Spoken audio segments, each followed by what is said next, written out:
Good morning students, कैसे हो आप सब। आई होप सब अच्छे होंगे।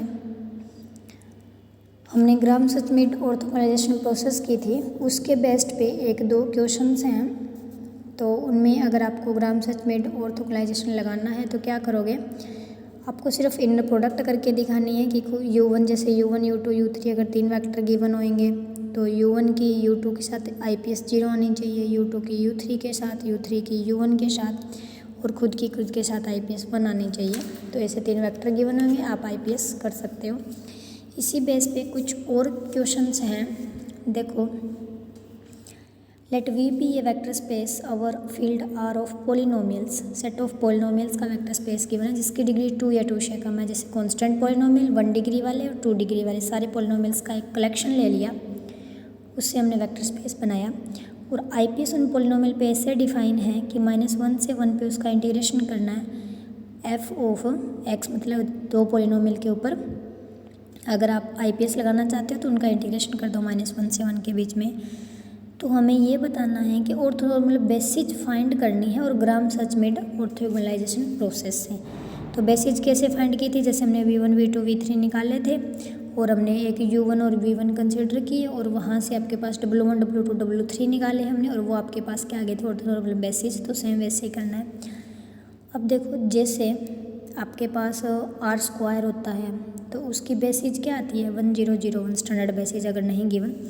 अगर R³ है तो उसकी स्टैंडर्ड बेसिस क्या होती है 100 010 एंड 001।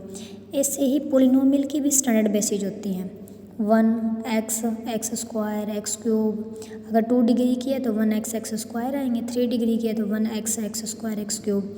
2 डिग्री में 3 Li क्यों आएंगे, क्योंकि 2 डिग्री की है। तो 2 डिग्री के पोलिनोमियल को कैसे लिखते हैं A0 plus A1x plus A2 x²।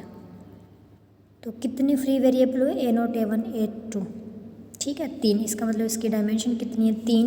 तो इसके बेसिस में नंबर ऑफ एलिमेंट कितने आएंगे 3।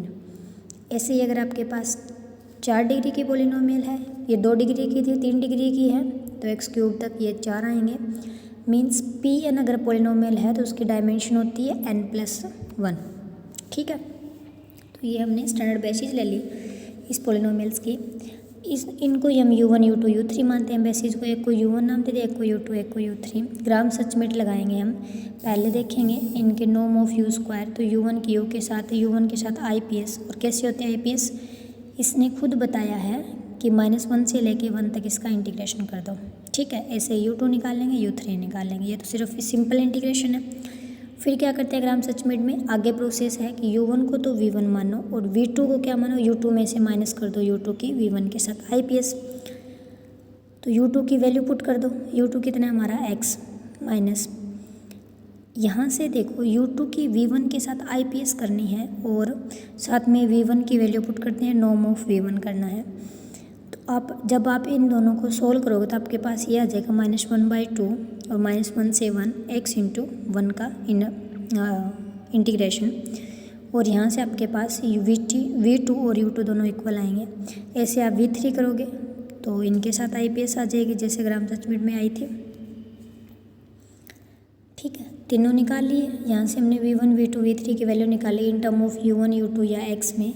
फिर इनका नॉर्म निकाला, नॉर्म आपके पास ये आ गया। फिर हम क्या करते थे ग्राम सचमिट में W1 W2 W3 निकालते। कैसे, ये जो हमने V1 V2 V3 निकाले ना, इन्हीं V1 को V1 के नॉर्म से डिवाइड कर दो, V2 को V2 के नॉर्म से और V3 को V3 के नॉर्म से। और जो ये वेक्टर्स आते हैं आपके पास ये ऑर्थो नॉर्मल बेसिस होती है। ऐसे ही एक दो क्वेश्चंस और हैं, वो करके देखना, अगर ना समझ आए तो बता देना, करवा देंगे।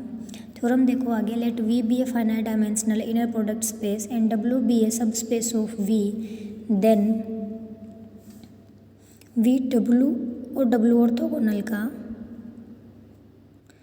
V क्या गिवन है finite dimensional inner product space given है और W सब स्पेस है इसका, तो मतलब IPS का एक सब स्पेस है। तो जैसे हमने W1 W2 दो की हमने बताया था कि अगर आपके पास दो सब स्पेस हैं, एक V1 और V2 का, तो इनका लीनियर सम होता है। ऐसे ही हम इसमें दिखाएंगे W ऑर्थोगोनल का, W का डबल ऑर्थोगोनल W, ये तो आप कर चुके हो, सिर्फ इसमें दिखाने के लिए ये ये पार्ट आप कर चुके हो ट्रिपल, जिसमें क्या था इसकी जगह एस की नोटेशन थी प्रीवियस वीडियोज़ में, ठीक है। अब हमें क्या करना है, ये डायरेक्ट सम दिखाना है डब्लू की डब्लू ऑर्थोगोनल के साथ। और डायरेक्ट सम क्या होता है, शायद आपको याद हो सेकंड या फर्स्ट चैप्टर में, हमने फर्स्ट चैप्टर में ही किया था कि इसके साथ इंटरसेक्शन में सिर्फ सिंगलटन जीरो आना चाहिए एंड ये दोनों मिल के पूरा का पूरा वी बनना चाहिए, ठीक है। ये दोनों कंडीशन फुलफिल करेंगे। तो सबसे पहले देख लो डब्लू सब स्पेस है फाइनाइट डायमेंशन वेक्टर का, तो डब्लू की डायमेंशन भी फाइनाइट होएगी, हो सकता है वो वी के इक्वल हो या वी से कम हो, तो हमने एम मान ली। अगर डायमेंशन एम है तो इसके बेसिस ले लो u1 u2 um, क्योंकि अभी हमने बताया था कि आईपीएस में जो बेसिस होते हैं ना वो ऑर्थोनॉर्मल होती है, तो हम डायरेक्ट ऑर्थोनॉर्मल ही लेके चलेंगे। ऑर्थोनॉर्मल की यह कंडीशन है कि यू आई की यूजे के साथ इंडर प्रोडक्ट 1 आएगी अगर इक्वल है, नहीं तो 0 आएगी। अब देखो वी की डायमेंशन n है, एन डायमेंशन का मतलब m वेक्टर तो ये आ गया, आगे फिर n तक ये है। यहाँ से देखो जो ये वाले बच गए, ये w में नहीं है तो किस में चले गए, w के कॉम्प्लीमेंट में जाएंगे, ठीक है। आपने लिया वी एक आर्बिटरी मेंबर वी का, अगर आर्बिटरी मेंबर है लेकिन हमारे पास ये इसकी क्या है बेसिस, तो इनके लीनियर कम्बिनेशन में होना चाहिए वी, तो इसलिए वी को लिख दिया ए आई यू आई इनके लीनियर कम्बिनेशन में, ठीक है। इसको यू प्लस डब्ल्यू लिख सकते हैं। ऐसे यू को आप क्या लिख सकते हो, यू आपके पास ए आई यू आई बनेगा क्योंकि इसी का मेंबर है और इनके पास बेसिस गिवन है यू आईज, तो अगर वी का मेंबर है तो इनके लीनियर कम्बिनेशन में आएगा। ऐसे डब्ल्यू को लिख सकते हैं बेसिस के लीनियर कम्बिनेशन में। तो आपके पास ये स्केलर होते हैं, हमने पहले बताया था कि यूनिक रिप्रेजेंटेशन देते हैं। 10 आपने वी को क्या लिख दिया यू प्लस डब्ल्यू, तो वी एक आर्बिटरी मेंबर था, कंप्लीट वी को क्या लिख दिया डब्ल्यू प्लस डब्ल्यू के कॉम्प्लीमेंट में। फिर क्या दिखाना होता है इनको डायरेक्ट सम दिखाने के लिए कि डब्ल्यू का इंटरसेक्शन डब्ल्यू के ऑर्थोगोनल या कॉम्प्लीमेंट के साथ सिर्फ सिंगलटन 0 ही होना चाहिए। तो हमने कंसिडर कर लिया कि इसके इंटरसेक्शन में एक एक्स मेंबर है, इंटरसेक्शन का मतलब वो डब्ल्यू में भी है और डब्ल्यू के कॉम्प्लीमेंट में भी है, ठीक है। डब्ल्यू में है तो खुद के साथ इनर प्रोडक्ट 0 आएगी, इसका मतलब x इज इक्वल्स टू 0। अब ये देखो ये एक डब्ल्यू का मेंबर है, ये डब्ल्यू के ऑर्थोगोनल का, और ऑर्थोगोनल में कौन से मेंबर आते हैं जिनकी साथ आईपीएस 0 हो, तो हमने यहाँ से ये दोनों मेंबर उठाए, एक ऑर्थोगोनल का एक डब्ल्यू का, आईपीएस 0 दिखा दी। इसका मतलब ये x जो हम लेके चले थे ना इसकी वैल्यू कितनी है कि सिंगलटन 0, सो ये क्या बन गया डायरेक्ट सम। और ये जो पहले वाला था डब्ल्यू का double orthogonal equal to W, ये आप कर चुके हो, एस का double orthogonal is equals to S, ठीक है। उसके बाद देखो late W be a subspace of R four over R generated by the vector u1 u2, ये दो वेक्टर इनसे जनरेट हो रहा है, तो हमें इसका ऑर्थोगोनल निकालना है। ऑर्थोगोनल का मतलब जो इनके साथ कुछ ऐसे वेक्टर W के साथ जो पूरा का पूरा V बना दे, मतलब R4 बना दे, ठीक है। पहले कंसिडर करो एक B जिसमें U1 और U2 दो मेंबर हैं। ऑब्वियस सी बात है ये दोनों एक दूसरे के स्केलर मल्टीपल नहीं है, अगर चेक करना है तो चेक कर लेना, ये दोनों Li हैं और दो वेक्टर को Li कब बोलते हैं जब एक दूसरे के स्केलर मल्टीपल ना हो, ठीक है। फिर कंसिडर करो कि W हमारा लीनियर कम्बिनेशन है बेसिस का, ठीक है। इसका मतलब आपके पास बी बेसिस होगी, तो डब्ल्यू की डायमेंशन कितनी हुई 2, क्योंकि बेसिस में 2 एलिमेंट है। हम जानते हैं अभी हमने थ्योरम की कि डब्ल्यू का ऑर्थोगोनल डायरेक्ट सम बनाता है पूरा का पूरा, ठीक है। इसका मतलब वी क्या बनेगा डब्ल्यू का ऑर्थोगोनल का डायरेक्ट सम, दोनों साइड डायमेंशन लगा दो। वी की डायमेंशन कितनी है R4 ओवर R पे 4, और डब्ल्यू की कितनी है 2, तो ऑर्थोगोनल में कितनी है 2। हमने क्यों निकाला डायमेंशन 2, ताकि हम इसके बेसिस में पहले ये देखें कितने एलिमेंट आएंगे फिर कौन कौन आएंगे, तो 2 एलिमेंट आएंगे, ठीक है। अब कंसिडर करो एक डब्ल्यू ऑर्थोगोनल का मेंबर है, आएगा किस फॉर्म में, क्योंकि R4 का मेंबर है तो A1 A2 A3 A4 की फॉर्म में। अगर ऑर्थोगोनल का मेंबर क्या करता है कि किसी के साथ भी आप इनर प्रोडक्ट लोगे वो 0 दिखाएगा, तो इसे हमने U1 और U2 के साथ इसके आईपीएस ली जिसको 0 दिखा दिया।